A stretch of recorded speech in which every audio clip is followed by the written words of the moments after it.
Hello friends, आज मैं कुछ एक्सपीरियंस आप लोग के साथ अपने साझा करना चाहता हूँ। जो लोग ख़ासतौर पे नए इन्वेस्टर्स हैं और जो अभी नए नए इस मार्केट में आए हुए हैं। सबसे पहली बात, जब आप इस मार्केट में नए नए आते हैं और किसी स्टॉक्स को लेके उसका चयन करते हैं, तब आपको विशेष तौर पे ये बात ध्यान रखनी चाहिए कि आप किस स्टॉक्स में चयन कर रहे हैं और आपको उस स्टॉक्स के बारे में कितनी जानकारी है, या आपने उस स्टॉक्स के बारे में कहीं सुना हो या कहीं से जानकारी ली हो या आपके दोस्त वगैरह ने आपको बताया है। तब आप उस स्टॉक्स में, सबसे पहली बात, स्टॉक्स का चयन करने से पहले आप चाहे उस स्टॉक्स के बारे में अलग अलग तरीके से कई जानकारी इकट्ठी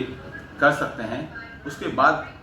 चाहे कुछ टाइम बाद ही आप उसमें इन्वेस्टमेंट करें, लेकिन आपको सही जानकारी उस स्टॉक के बारे में होनी की बहुत ज़रूरी होती है।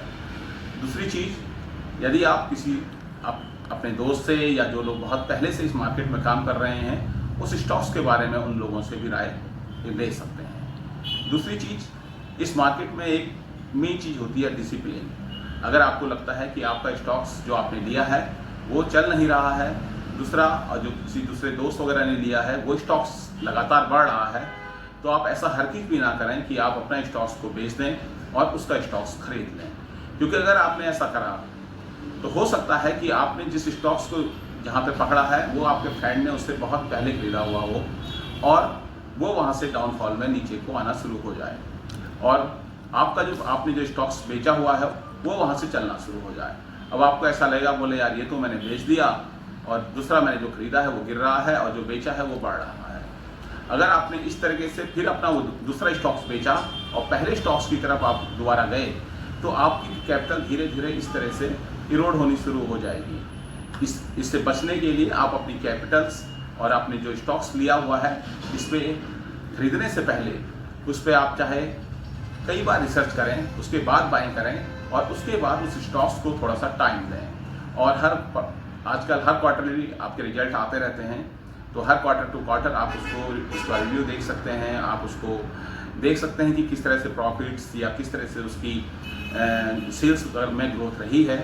अगर आपको ये लगता है कि यार 6 या 7 महीने बाद या 1 साल बाद भी इसमें कोई ऐसी ग्रोथ नहीं दिखाई दे रही है आपको,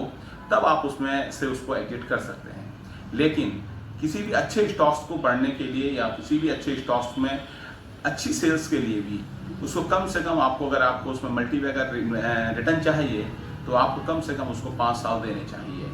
ये आप पे डिपेंड करता है कि आपका टाइम ओरिजिन कैसा है और आप कितने टाइम के लिए इन्वेस्टमेंट कर रहे हैं। यदि आपको केवल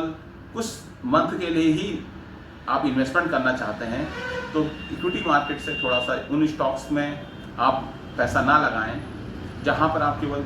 3 या 4 या 6 महीने के लिए आप पैसा लगाना चाहते हैं। इससे बेहतर है आप इसको अनदर जगह पे इस पैसे को अनदर जगह पे लगाएं। तीसरी चीज़ होती है डिसिप्लिन। इस मार्केट के अंदर सबसे मेन चीज़ है आपके कुछ रूल्स, कुछ डिसिप्लिन जो आप लोग को फॉलो करने चाहिए। दूसरी चीज़ कि आप कभी भी दूसरे की, जो दूसरा खरीद रहा है उसको देख के कभी भी अपने बाइंग या उसको देख के कभी भी अपनी सेलिंग नहीं करनी चाहिए, क्योंकि उसकी नीड और आपकी नीड में अंतर हो सकता है। तीसरी चीज़ जो आपके उस स्टॉक्स के बारे में है उसका फ्लैक्चुएशन। मार्केट के अकॉर्डिंग वो शेयर कितना फ्लैक्चुएट करता है ये आपको पता होना चाहिए, क्योंकि स्टॉक्स आपने जैसे ही वो स्टॉक्स लिया, हो सकता है वो स्टॉक्स नीचे की ओर आ रहा हो। अब आपको उसमें घबराहट या आप पैनिक की स्थिति में जा सकते हैं, क्योंकि शुरुआत में इन्वेस्टमेंट सबसे ज़्यादा गलतियां यहीं पर होती हैं कि हम लोगों को कुछ जो हम इन्वेस्टमेंट करते हैं उसमें से कुछ चीज़ें हम सिर्फ अपने स्टॉक के अलावा बहुत सारे स्टॉक्स को और को भी देख रहे होते हैं जो बढ़ रहे होते हैं। सिर्फ हमें ऐसा लगता है कि सिर्फ एक हमारा ही स्टॉक्स जो है वो लगातार नीचे गिर रहा है और इससे बेहतर है कि हम इसको बेच लेते हैं और दूसरे में एंटर कर लेते हैं। चौथी स्थिति आती है कि जब हम पैनिक स्थिति में आते हैं तो हम उस समय मार्केट अगर गिर रहा है और जब पैनिक स्थिति होती है उस समय हम उस स्टॉक से कोशिश करते हैं कि हम इसमें निकल जाएं, और उसके बाद मार्केट पे रिकवर होती है तो पता चलता है कि वो स्टॉक्स भी अपने रेटों से ऊपर चला गया है। अब हम क्योंकि उसको नीचे बेच चुके हैं, दोबारा भी हम अगर उसमें इंटर करते हैं तो पता चलता है कि अब उसकी हमारी जो कैपिटल थी उसमें से काफ़ी कैपिटल रिड्यूस हो चुकी है।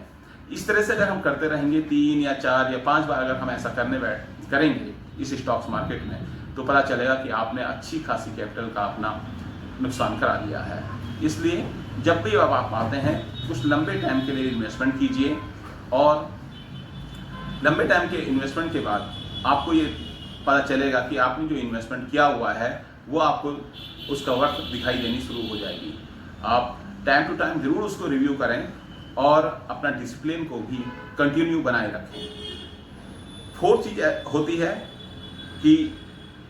आपने जो टाइम ओरिजिन लिया है, अपनी कैपिटल्स का टाइम ओरिजिन लिया है कि अब मैं इसको 2 साल या 3 साल के लिए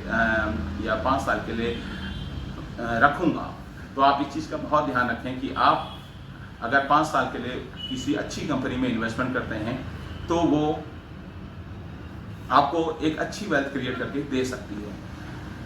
आने वाले टाइम में स्टॉक मार्केट, इक्विटी मार्केट में नए नए IPOs आते हैं जिसके बारे में ज़्यादा डिटेल्स नहीं पता होती है,